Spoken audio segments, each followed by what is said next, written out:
Voice అనగానే గుర్తొచ్చేది ఆ విభిన్నమైన శబ్దం, ఆ ఉత్సాహభరితమైన ఉచ్చారణ.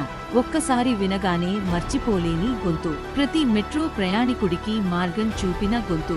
వినిపించిన ప్రతిసారి ఆత్మీయంగా ఉండే శబ్దం. హైదరాబాద్ మెట్రోలో మార్గనిర్దేశకుడిగా మారిన గొప్ప గళం. అదే మన ఆర్జే మమ మహేష్ గారి గొంతు. హైదరాబాద్ మెట్రో మీకు స్వాగతం తెలియజేస్తుంది. తర్వాత స్టేషన్ సికింద్రాబాద్. తలుపులు ఎడమ వైపున తెరుచుకుంటాయి. మెట్రోలో ప్రయాణించే ప్రయాణికులు తప్పనిసరిగా మాస్కును ధరించండి. తెలుగు రాష్ట్రాల్లోనే కాదు, అమెరికాలోని అనేక తెలుగు అసోసియేషన్లకు ఏ వేడుకైనా, ఏ ఉత్సవమైనా మమ మహేష్ ఉంటే ఆ వేడుకకి ప్రత్యేక ఆకర్షణే.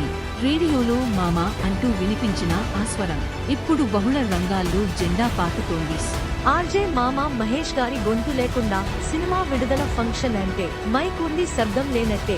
సినిమా తెరపై కనిపించే ఎన్నో పాత్రల్లో ఆయన గళం వినిపించడమే కాదు, ఆ పాత్రల్లో ప్రాణం పోసిన శక్తి ఆయన గొంతులో ఉంది. వేదిక ఏదైనా, దేశం ఏదైనా, తెలుగు పలికే మనుషులు ఉన్నంత వరకు ఆయన ఓ గొంతుగా, ఓ గుర్తుగా నిలుస్తారు.